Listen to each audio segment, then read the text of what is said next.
ಈಗಾಗಲೇ 3 ತಿಂಗಳ ಕಾಲ ಈ ರಸ್ತೆ ಬಂದಾಗಿ 3 ತಿಂಗಳು ಕಳೆದಿದೆ. ಇಷ್ಟು ಅತ್ಯಂತ ಟೆಕ್ನಾಲಜಿ ಇರುವಂಥ ಕಾಲದಲ್ಲೂ ಸಹ ಒಂದು ರಸ್ತೆ 2 ಜಿಲ್ಲೆಯನ್ನು ಸಂಪರ್ಕ ಮಾಡುವಂತಹ ರಸ್ತೆ ಕಡಿತಗೊಂಡ್ರೆ ಇಷ್ಟು ವಿಳಂಬವಾದಂತಹ ಕಾಮಗಾರಿಯನ್ನು ಮಾಡ್ತಕ್ಕಂಥದ್ದು ಅತ್ಯಂತ ಖಂಡನೀಯ. ಹಾಗೆ ಈಗ ರಸ್ತೆ ಆಗಿದೆ, ಆದರೂ ಸಹ 6 ವೀಲ್ ಗಾಡಿಗಳನ್ನು, ಗೂಡ್ಸ್ ಗಾಡಿಗಳನ್ನು ಹೋಗಲಿಕ್ಕೆ ಬಿಡ್ತಾ ಇಲ್ಲ. ಕೇವಲ ಸಣ್ಣ ಲಘು ವಾಹನಗಳನ್ನು ಹೋಗ್ಲಿಕ್ಕೆ ಮಾತ್ರ ಬಿಡ್ತಿದ್ದಾರೆ.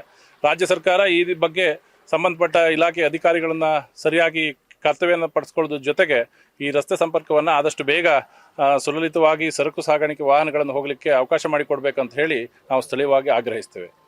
ಹಾಗೆ ಈಗ ಇವತ್ತು ಸಹ ಸಚಿವರು ಬಂದಿದ್ದಾರೆ. ಅವರು ಸಹ ಉತ್ತಮ ರೀತಿಯಲ್ಲಿ ಕೆಲಸವನ್ನು ನಮಗೆ ಈ ಭಾಗದ ಜನರಿಗೆ ಅನುಕೂಲವಾದ ರೀತಿಯಲ್ಲಿ ಕೆಲಸವನ್ನು ಮಾಡಿಕೊಟ್ಟಿದ್ದಾರೆ. ಅವರಿಗೆ ಸ್ಥಳೀಯವಾಗಿ ಎಲ್ಲರ ಪರವಾಗಿ ನಾವು ಅಭಿನಂದನೆ ಸಲ್ಲಿಸ್ತೇವೆ. ಕರ್ನಾಟಕ ರಾಜ್ಯ ಸರ್ಕಾರಕ್ಕೂ ಸಹ ಅಭಿನಂದನೆ ಸಲ್ಲಿಸ್ತೇವೆ.